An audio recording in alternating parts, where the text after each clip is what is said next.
Morning दोस्तों, जैसा कि आप सभी को पता है कि हम आप सभी के लिए नया सा एक वीडियो लेके आए हैं और इसमें हम बताएंगे कि आप लोगों का जो जैक बोर्ड है उसमें 3 नंबर का जो क्वेश्चन पूछा जाता है वो किस प्रकार पूछा जाता है और किस कौन कौन सा क्वेश्चन आप लोगों के लिए इंपॉर्टेंट रहेगा।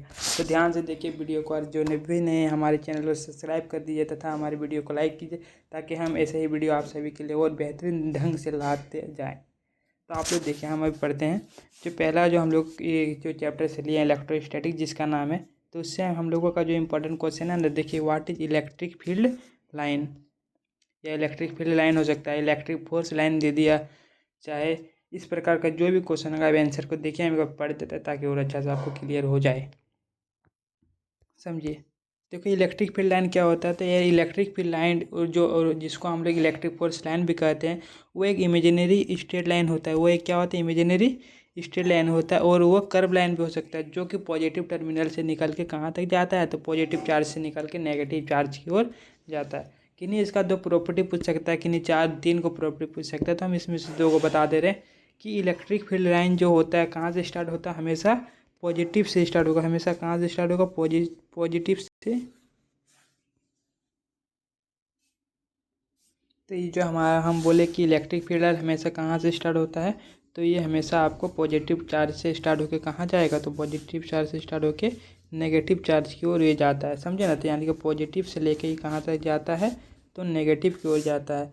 तो आप लोग ध्यान से सुनिए, इसको आपको एक बार स्क्रीनशॉट लेने का मन है आप ले लो, क्या कि ये आपके इस बार के लिए बहुत ही इंपॉर्टेंट क्वेश्चन माना गया है। ठीक, लेकिन देखिए अगर उसमें से अगर कोई पूछ देगा कि अगला क्वेश्चन भैया आप क्या बताइएगा, तो अगला क्वेश्चन जो हो जाएगा, तो what is linear surface charge density, जो पूछा ना कि लीनियर चार्ज डेंसिटी क्या होता है। तो लीनियर चार्ज डेंसिटी क्या होता है, तो the charge per unit length, यानी कि पर यूनिट यानी कि लेंथ के हिसाब से जो चार्ज डिस्ट्रीब्यूशन रहता है उसको हम लोग क्या कहते हैं, लीनियर चार्ज डेंसिटी। डेंसिटी मतलब क्या होता है, कोई भी चीज़ कितना मात्रा में कहाँ पे पर्याप्त है उसको। ठीक, तो लीनियर चार्ज डेंसिटी क्या होगा, कोई एक लीनियर सा लेंथ में हर जगह पे कम से कम कितना कितना चार्ज है, कितना पॉजिटिव चार्ज है, कितना नेगेटिव चार्ज है, उसको हम लोग क्या कहते हैं कि लीनियर चार्ज डेंसिटी। उसी को एक प्रूफ करने के लिए क्या बोला गया कि एक रिंग है, उसका एक्सिस में कितना लीनियर चार्ज डेंसिटी होगा, उसको हमको क्या करना है, प्रूफ करना है। क्या करना है, फाइंड द इलेक्ट्रिक फील्ड यानी कि on the axis of uniformly charge ring, यानी कि यूनिफॉर्म चार्ज लिंक, कोई भी चार्ज इसमें यानी कि कोई भी चार्ज इसमें लिखा गया, चाहे मान लीजिए पॉजिटिव भी रख सकते हैं नेगेटिव भी रख सकते हैं, उस चार्ज के मदद से हम लोगों को क्या निकालना है, उसमें इलेक्ट्रिक फील्ड निकालना है। किस में, तो रिंग का एक्सिस में, यानी कि रिंग का एक्सिस में से। देखिए डायग्राम को ध्यान से देखिए। हाँ, एक हम लोग क्या ले लिए, रिंग ले लिए, उसमें हम लोग कोई भी प्लस हम माने हैं पॉजिटिव चार्ज, जिसको हम यूनिफॉर्मली डिस्ट्रीब्यूशन कर दिए। ठीक, उसमें से एक जो हम लोग माने हैं ये वाला सुनिए, उसको हम लोग इसके क्या मान लिए, तो उसको केंद्र मान चुके हैं। और इससे कोई एगो डिस्टेंस हम लोग एक्स मान लिए। ठीक, जब इसको डिस्टेंस एक्स माने हैं तो कोई भी एगो पॉइंट मान लो यहाँ पे पी, इतना दूर हो गया। चलिए इसको मिटा देते हैं और अच्छा समझ में आएगा।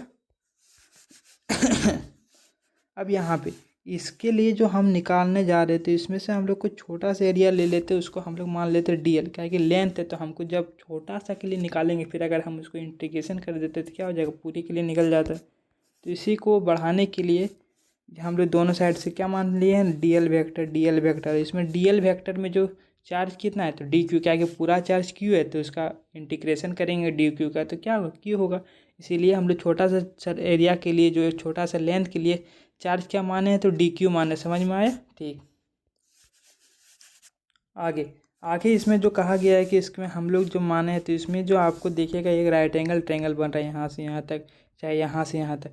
तो इसमें से हमको बता रहे हैं हम आपको क्या, कि जब इसमें हम पाइथागोरस थ्योरी लगाएंगे, जब इसका एक्स है यहाँ आर है, तो जो हाइपोटेनियस का स्क्वायर क्या होता है, तो परपेंडिकुलर का स्क्वायर प्लस बेस का स्क्वायर, तो रूट अंडर क्या हो जाएगा, x square plus r square. तो सेम यहाँ पे भी हो गया और यहाँ पे भी हो गया। वो मिटा देते हैं, अच्छा से समझिए।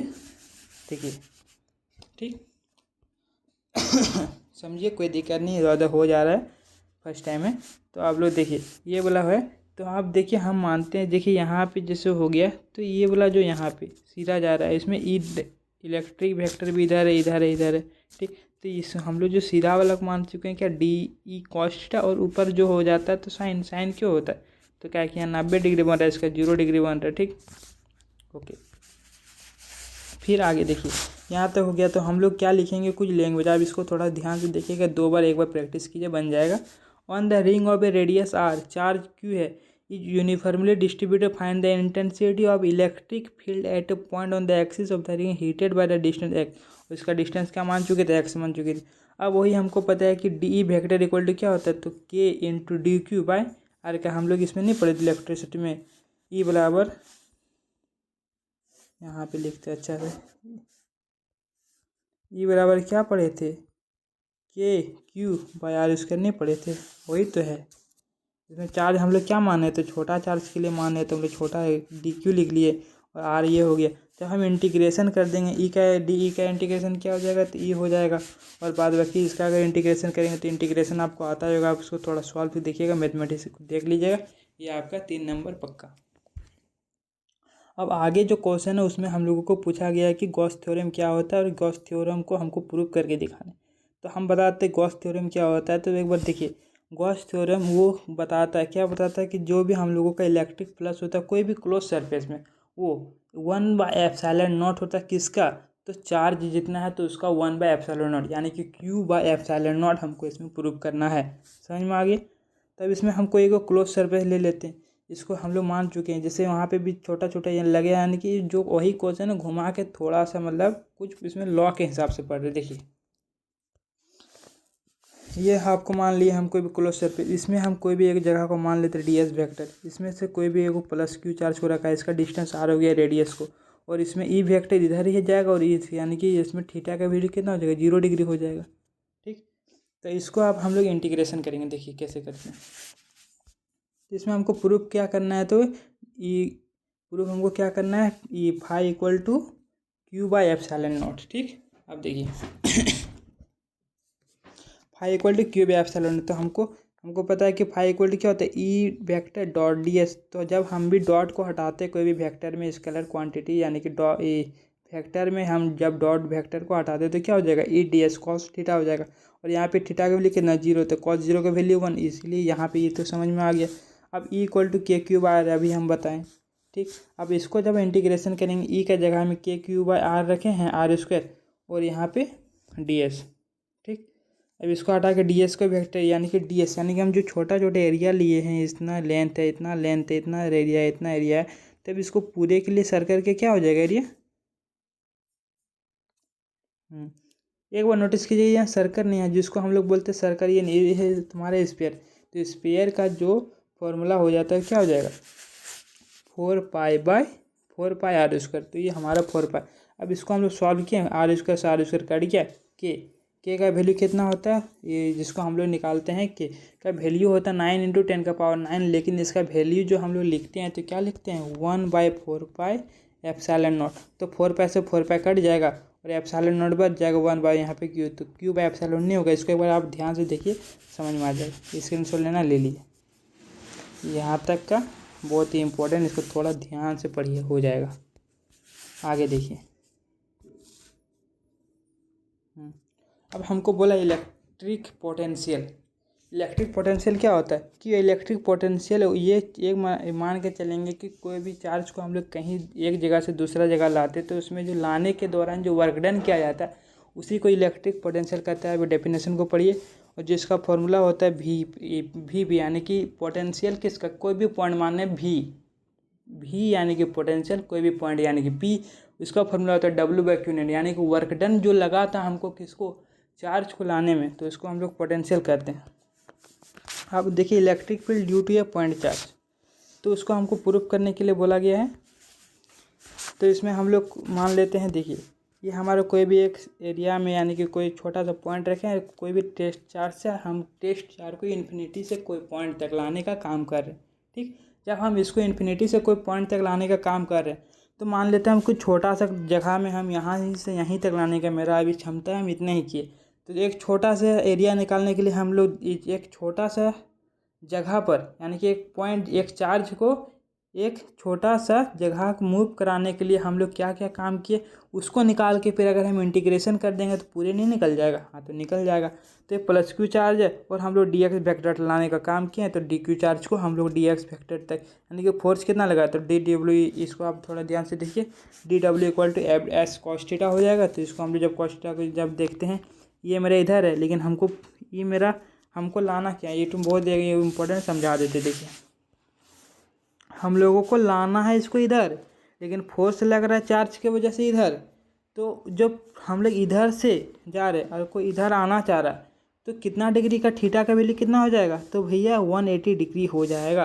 तो कॉस 180 डिग्री का वैल्यू कितना होता है बाबू, कॉस 180 डिग्री का वैल्यू होता है -1। तो इसको हम लोग सॉल्व किया और ये बराबर हमको पता है KQ/R²। इसको रखें। अब इसको ही हम लोग क्या करेंगे, इंटीग्रेशन करेंगे। डी डब्ल्यू को इंटीग्रेशन करके क्या हो जाएगा, डब्ल्यू। हालांकि हम लोग इस तरह भी डायरेक्ट लिख सकते थे, चाहे इस तरह। अब इंटीग्रेशन कीजिए, आपको मैथमेटिकली जो अच्छा से सॉल्व कीजिएगा तो नंबर पूरे मिलेंगे। ठीक, आगे देखिए, ये तक तो मेरा हो गया। अब यहाँ पे हम देखा जाएगा क्या, तो KQ, अब इसको इंटीग्रेशन करेंगे। ये सब कुछ तो मेरा कांस्टेंट है, तो उसको निकाल दिए, कौन सी बच गया, 1/x²। इसको आर नहीं समझना, ये मेरा x है, हम ऐसे ही लिखे हैं, आप लोगों को बता देते हैं। हाँ, ये x है। जब हम इसको x मान के जब इंटीग्रेशन करेंगे तो 1/x² क्या होता है, -1/x होता है। तो इसको आप लोग देखिए, ये हो गया। जब इंटीग्रेशन करके मेरा टोटली लास्ट में वैल्यू कितना आएगा, तो VP/KQ/R होगा। VP क्या होगा, KQ/R होता है। ठीक, KQ/R।